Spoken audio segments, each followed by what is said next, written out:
On vous souhaite la bienvenue à ericlatour.com. Dans quelques instants, on vous parle d'un nouveau service au groupe Le Sieur-Légaré, de la zoothérapie auprès des endeuillés. Mais d'abord, parlons de l'Acadie, parlons de l'Église patrimoniale. Vous savez que l'Église appartient désormais à la Ville et on va procéder en fin de semaine à la passation entre la fabrique et la Ville. Et il y aura bien sûr pour l'occasion un grand concert.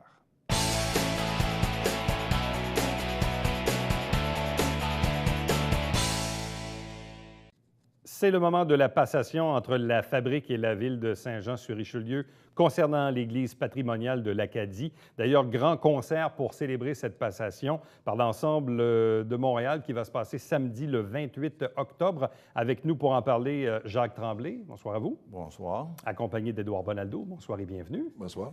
Est-ce que vous êtes les cardinaux et monseigneurs nouveau genre? Parce que là, comme la fabrique, évidemment, va céder ça à la ville, est-ce que vous allez jouer un rôle ecclésiastique dans cette nouvelle église? C'est Tremblay. Je pense qu'on ne jouera pas de rôle ecclésiastique. Il est évident que nous, ce n'est pas une question de sauver une église parce que c'est une église catholique. C'est un patrimoine exceptionnel pour la région du Haut-Richelieu. Il n'y a pas beaucoup de monde qui savent ça, que cette église-là, évidemment, elle a été construite par les descendants, les fils et les filles des Acadiens qui ont été déportés, évidemment, de l'Acadie, qui était la Nouvelle-Écosse à l'époque. Alors, c'était construit en 1801. C'est unique en Amérique du Nord. Je suis allé moi-même à Lafayette, en Louisiane, et l'église qui a été construite en 1915. Je suis allé déjà à Grand-Pré, où les Acadiens ont été réunis en Nouvelle-Écosse pour être déportés. Et puis, l'église que là date à peine de 100 ans. La nôtre, c'était en 1801. C'est un patrimoine exceptionnel. Le but, nous autres, c'était de protéger le patrimoine. Bon. M. Bonaldo, quand vous regardez le fil conducteur de ce dossier, qui paraissait quand même assez complexe au début, quand vous regardez le résultat aujourd'hui, ce que vous dites finalement, on a pesé sur les bons boutons, on a réussi à être un vecteur d'influence pour obtenir ultimement cette décision. On a eu la chance, je crois, d'avoir des gens qui se sont greffés à notre projet, des gens, pas juste des gens de l'équipe, mais des gens aussi de la ville qui avaient à cœur de travailler dans ce dossier-là. Et ça fait en sorte que les efforts conjugués ont mené au résultat qu'on connaît aujourd'hui. Ça inclut le diocèse qui a travaillé la fabrique. Mais la ville, surtout, qui nous a appuyés depuis le début, depuis que notre président avait fait la démarche pour essayer de convaincre de la rescapée.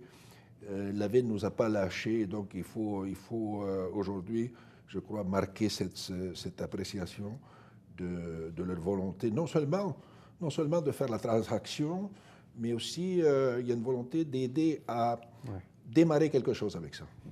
Donc, un bel exemple de collaboration. Et du support également, bon, vous avez parlé de la ville, la fabrique, mais tous ces amis de l'Église patrimoniale de l'Acadie, dont vous en faites partie, les membres, vous avez réussi quand même à obtenir un membership quand même assez incroyable. Oui, on a monté jusqu'à 250 membres. Alors, tous des gens, on ne se rend pas compte, il y a beaucoup plus de monde qu'on pense qui sont, je dirais, que le patrimoine, ils ont à cœur le patrimoine. Ça, c'était une grosse partie qui nous a aidés à aller de l'avant. Bon. Comment va se dérouler la cérémonie en fin de semaine? La cérémonie en fin de semaine, c'est évidemment le concert avec un orchestre de El Musici. Oui. Et puis, les portes trouvent à 7 heures, ça commence à 7h30. Alors, à ce moment-là, et à l'église de l'Acadie, pour ceux qui veulent avoir des billets, parce qu'il reste encore quelques billets, c'est avec l'ASPEC. Alors, à l'ASPEC, ils peuvent se procurer des billets pour ce spectacle-là, qui est un spectacle, des saisons de Vivaldi, entre autres.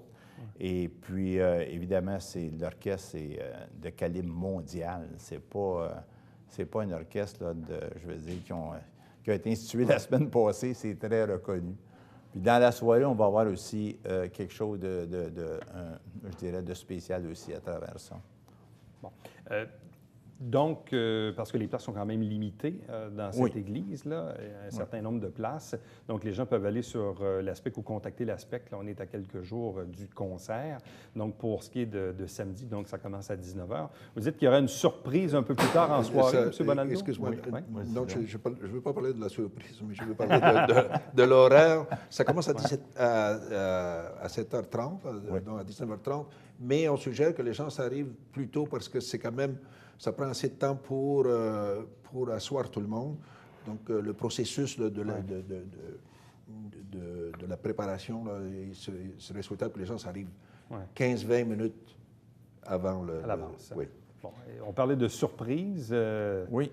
Quel genre de surprise? On va avoir une grande musicienne qui va faire un solo aussi. OK. Alors, je ne donne pas le nom, là, c'est confidentiel. On vous a tiré les verres du nez. C'est le maximum qu'on peut tirer.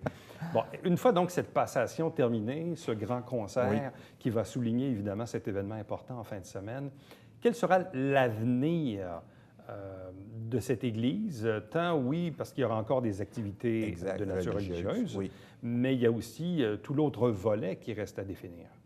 Oui, actuellement, évidemment, on commence par un concert, mais notre but, parce qu'évidemment, il y a eu un protocole aussi d'entente de signer entre la Ville et notre organisme pour faire, évidemment, de l'activité, de l'animation sur ce site, évidemment, patrimonial-là. Alors, dans le courant de l'année prochaine, il va y avoir plusieurs activités qui vont être liées directement à l'Église et aux alentours, que ce soit le presbytère et autres. Bon, et toujours avec un rôle actif des Amis de l'Église patrimoniale? Oui, en fait, il va y avoir une double fonction là, à partir de maintenant des Amis de l'Église. Une fonction qui va être celle de recueillir, d'amasser des fonds, et une fonction qui va être, et de les présenter, de présenter des activités. Et l'autre fonction, ça va être celle de la restauration aussi, là, qui va débuter là, incessamment, là, dans le sens que il faut qu'on se trace un programme pour rafraîchir tout ce qui doit être rafraîchi. Là. Et actuellement, je crois qu'on peut dire que l'enveloppe de l'Église a été restaurée. Et je crois qu'on peut dire qu'on est prêt maintenant à s'attaquer à l'intérieur, donc de faire un plan d'action, de développer un plan d'action et voir de quelle façon et à quel rythme ça va pouvoir se faire. Mais c'est sûr qu'il y a une volonté, ça fait partie, on peut dire que ça fait partie de la mission des Amis de restaurer ce qui doit être restauré, dans la mesure, et dans la mesure, je parle du rythme, où on sera capable de cueillir des fonds et de se faire aider par les autorités là, supérieures aussi. Là. Bon. Quelles sont les attentes de la Ville de Saint-Jean-sur-Richelieu à l'égard des Amis de l'Église patrimoniale de l'Acadie? Parce que d'une part, bon, l'Église, dorénavant, va appartenir à la Ville. Oui. Mais je présume que la Ville, en même temps, souhaite que les Amis puissent contribuer. Est-ce qu'on vous a déjà fixé un certain objectif sur le genre de contribution auquel on s'attend? Il n'y a pas une entente bien précise, évidemment. On nous a donné, évidemment, la mission de faire de l'animation avec ce site. Comme disait aussi Édouard tantôt, aussi, nous autres, on va continuer aussi à ramasser des fonds. Comme on a quand même ramassé des fonds pour, comme il disait, l'enveloppe, que ça soit la pierre, que ce soit la toiture, les fenêtres, ça a tout été changé, alors puis le presbytère aussi. Alors, c'est évident que maintenant, c'est de la musique baroque. On commence avec ça, évidemment. Et puis, on va avoir d'autres activités dans le courant de l'année parce qu'il faut créer de l'animation. La Ville s'attend à ce que nous autres, on crée de l'animation à l'année longue avec différentes activités. Pas une variété d'activités, c'est pas nécessairement toute la même chose, là, mais définitivement, ils s'attendent à ça. On s'est engagé à ça. Bon. Vous avez parlé tantôt donc de l'enveloppe de la coquille du bâtiment qui a été âprement rénovée.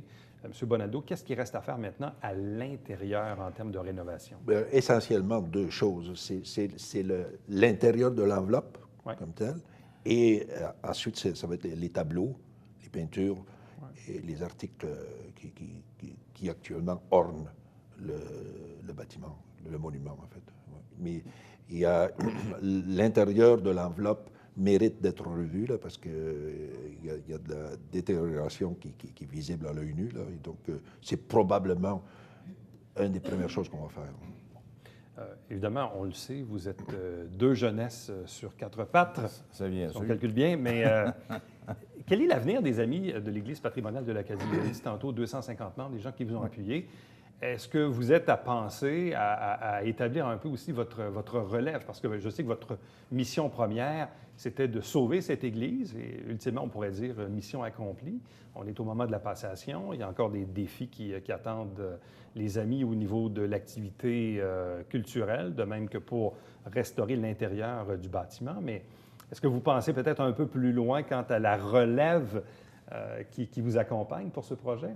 Oui, on en discute, évidemment. On va aller chercher des plus jeunes, c'est ça, on est trop vieux, nous autres, c'est ça qu'on va chercher des plus jeunes.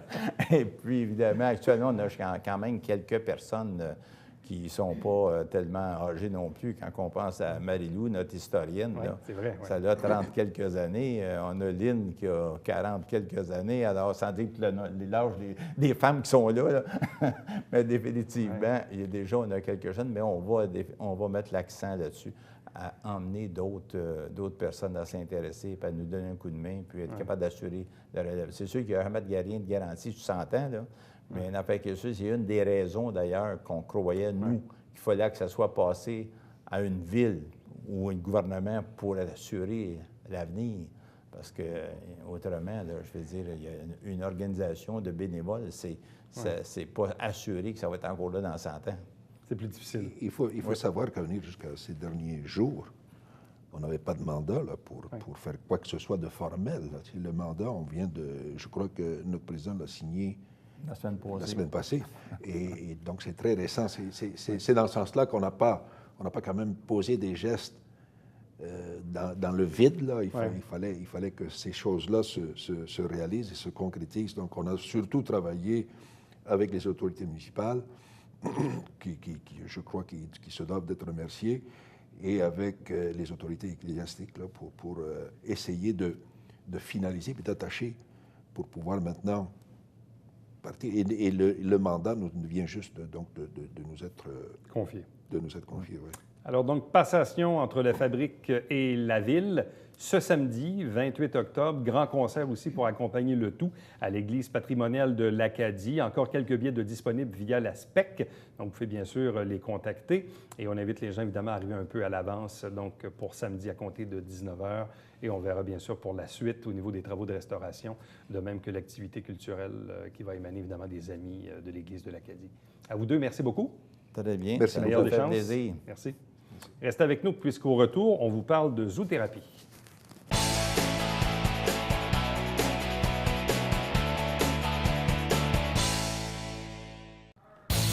Salut, ici Alexandre Baudouin. Je sais pas, il est où François. C'est habituellement dans les films d'horreur, là, Jason est là, puis la fille, elle va prendre sa douche au 2e étage.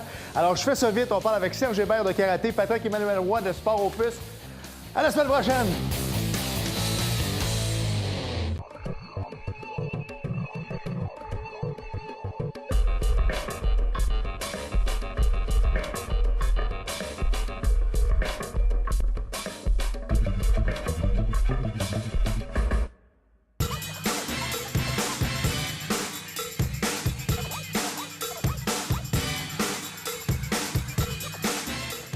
Dimanche, 9h30, Télé Bingo, on vous attend.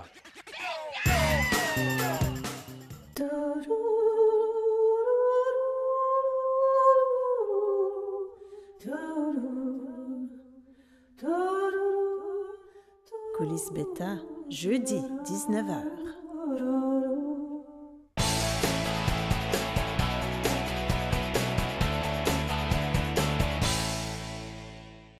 Un nouveau service est offert chez Groupe Le Sieur Légaré. On parle de zoothérapie. On en discute d'abord avec Alain Paradis, qui est le directeur général. Bonsoir à vous. Bonsoir, M. Lato. Accompagné de Clémence Boisvert, qui est thérapeute en relation d'aide. Bonsoir. Bonsoir. Et accompagné de Mika. Mika qui est avec nous ici sur le siège du troisième invité. Donc, on lui souhaite également la bienvenue. Alain Paradis, expliquez-nous tout d'abord comment l'idée d'avoir un service de zoothérapie est arrivée dans le giron du Groupe Le Sieur Légaré. En fait, c'est pour le Québec et même pour le Canada, c'est une primeur parce qu'à notre connaissance, après multiples recherches, il n'y a pas de zoothérapie qui s'applique dans les salons funéraires ici au Canada. Par contre, nos amis américains qui ont tendance à essayer des choses plus vite que nous le font. Il y a peut-être une question de réglementation aussi. c'est peut-être un petit peu différent. On en entend parler, c'est le propriétaire. On parle plus de résidence funéraire à ce moment-là, donc plus familial, traditionnel, où ce que le propriétaire amène son chien le matin, puis il met un dossard, puis ça devient de la zoothérapie. Nous, c'est fait d'une façon un peu plus structurée, un peu plus pas mal, parce que Clémence est zoothérapeute certifiée. Évidemment, puis elle est également thérapeute, elle va se présenter elle-même, mais ça reste que nous, le chien ne se promène pas librement dans le salon. Il est accompagné par Clémence tout le temps. Il y a toujours un regard qui se fait par rapport à la clientèle pour détecter si les gens sont réceptifs à la zoothérapie. D'ailleurs, on l'annonce à l'entrée du salon, des grandes affiches. Ouais. Puis c'est ça qui a fait qu'on trouvait l'idée intéressante, parce qu'on cherche toujours des nouveaux filons, dans le sens pour se démarquer un petit peu, puis dire, bien, les nouvelles tendances. La zoothérapie, ça fait des années qu'on entend ça, mais appliqué au domaine du deuil, c'est quand même relativement nouveau.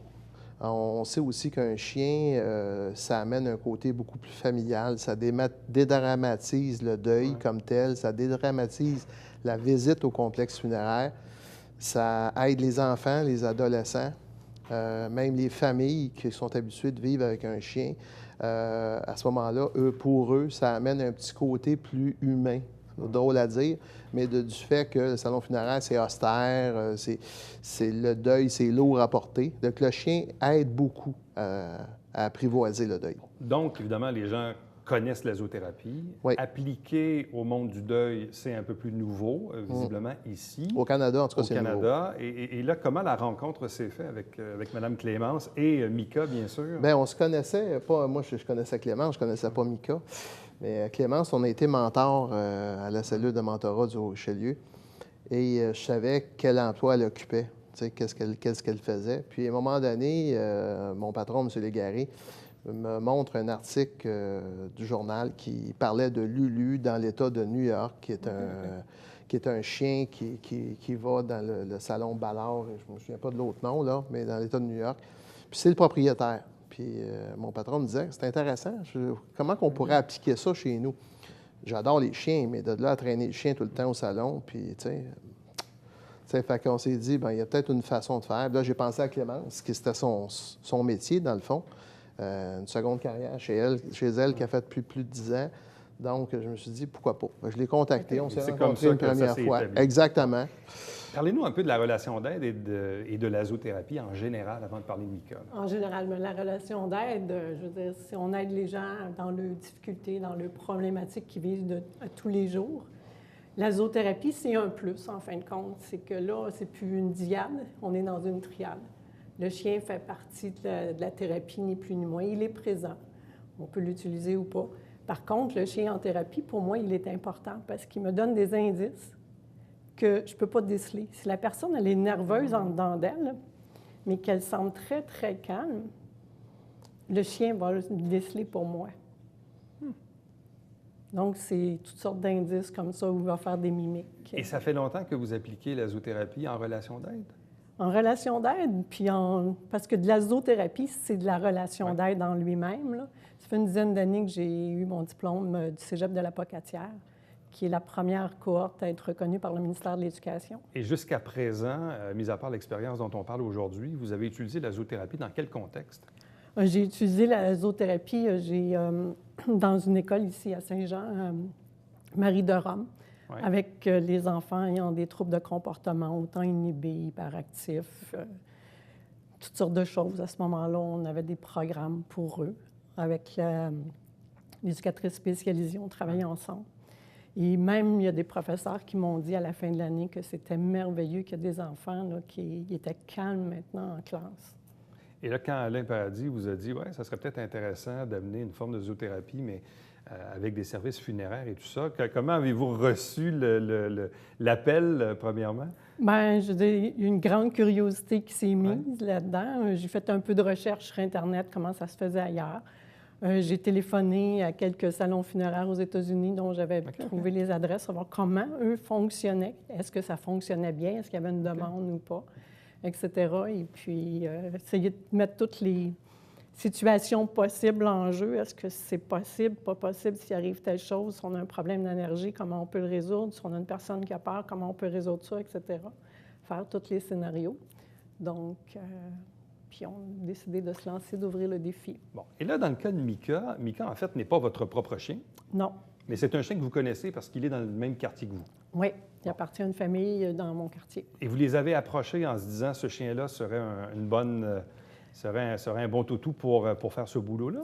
Bien, pas nécessairement pour faire le boulot juste avec le salon funéraire, parce qu'aussi on travaille avec Mika au d'autres SRS contextes. horaire, le Ouais. service de réadaptation du Sud-Ouest et Renfort. Donc, la première mission pour Mika, c'était de travailler avec ces gens-là, la déficience intellectuelle.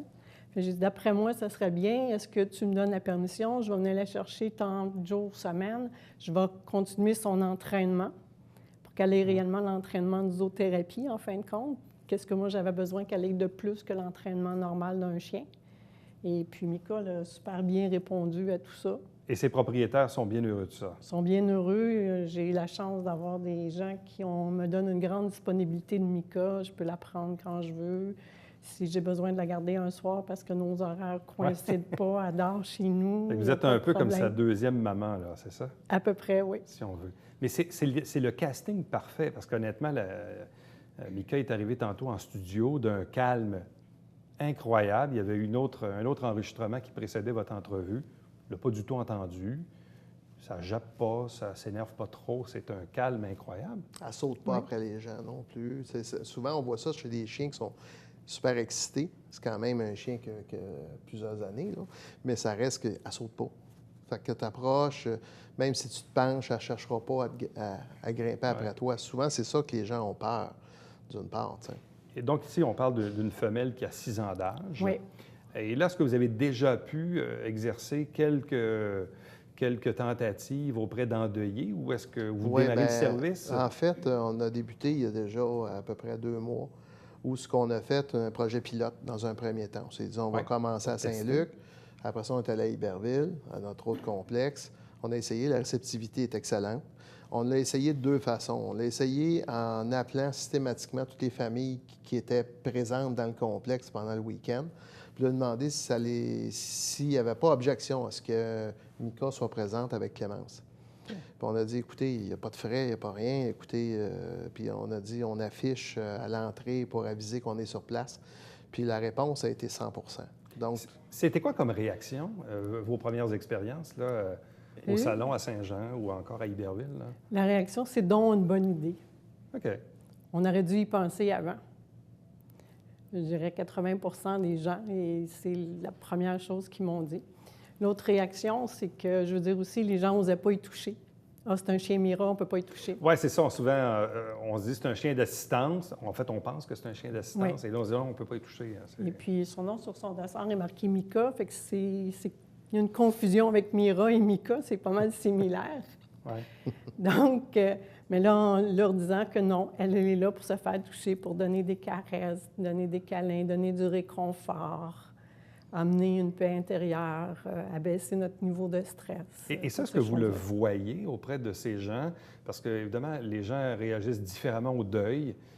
Il y a différentes formes de deuil aussi, hein, forcément, quand c'est un dépendamment décès, de l'âge de la personne, de la façon du décès. un enfant, une personne âgée, par maladie, un décès subi. Bon, les réactions à un deuil peuvent varier de beaucoup. Et jusqu'à présent, c'était quoi les réactions de ces gens-là? Avez-vous vu un changement d'attitude, un changement de posture? Mais les gens arrivent, naturellement, ils ont un visage triste. Ah, ils vont voir Mika, ça décroche un sourire. Ensuite, les gens, bien, naturellement, on a une interaction. Là, où, là, les gens vont me parler de leur chien qu'ils ont perdu ou de la personne qu'ils ont perdu, comment ça s'est passé. Donc, le deuil s'entreprend tranquillement. On passe tranquillement à l'autre étape du deuil. On est dans la réalité, là, on n'est plus dans le déni, etc. Mika, elle est toujours présente. Mais pendant tout ce temps-là que les gens me parlent, bien souvent, ils n'arrêtent pas de la caresser. Et caresser un chien, ça réduit notre stress et notre pression artérielle. Et ça, c'est prouvé scientifiquement. Donc, déjà là, les gens, il ne faut pas se cacher, un salon funéraire, c'est pas un endroit qui semble calme, mais qui est stressant. Donc, automatiquement, si on peut réduire ça, réduire les tensions des gens qui sont là, les mettre plus à l'aise, leur donner la chance aussi d'exprimer leurs émotions, je pense que c'est très important. Bon. Et puis même, excuse, je pourrais te donner une anecdote, qu'il y avait une petite fille, une adolescente, qu'elle avait perdu son grand-père. Et puis elle était assise, puis elle pleurait beaucoup, elle était toute seule. À un moment donné, je suis allée m'asseoir à côté d'elle et je lui ai tout simplement dit, « Mika, elle est là pour toi. » Mika s'est couchée sur ses pieds. Ça prend un certain temps, elle s'est penchée, elle a flatté Mika et elle a souri. Et ça, là, ça vaut des millions de dollars. Je pense. Ça a changé la donne. Hein? Oui. Donc, nouveau service à faire chez Groupe Légaré-Le Sieur. Donc, vous étiez un peu en pilote là, depuis quelques semaines. Mais là, visiblement, c'est un service que vous implantez, qui est offert dans vos complexes. C'est très abordable. Puis, en fait, c'est une facturation à l'heure. Dans le fond, les gens décident pour 1 heure, 2 heures, 3 heures. Le chien, de toute façon, peut difficilement en faire plus que 4 heures dans une journée, d'une part, parce que c'est excessivement demandant pour un chien. Clémence parlait tantôt que le chien est très réceptif aux émotions. Bien, non seulement il les reçoit, il les emmagasine. Fait que Clémence me disait qu'après une journée passée au complexe, pourtant, c'était rien de super stressant. Là, elle ne courait pas, rien. Elle était brûlée, tu sais, parce qu'elle reçoit tes émotions négatives ou les émotions de deuil. Fait que c'est sûr que c'est pas quelque chose qu'on peut faire à 8 heures non-stop. Il faut que ça soit dosé. Bien, à vous 2 ou à vous 3, merci beaucoup. Merci. Ça fut d'un calme quand même. Je pense que l'entrevue ne l'a pas beaucoup énervé, honnêtement. Là. Non, disons que ça en prend beaucoup pour l'énerver. Non, c'est ça. Merci beaucoup. Merci. Restez avec nous. Au retour, on vous présente le Babillard quotidien.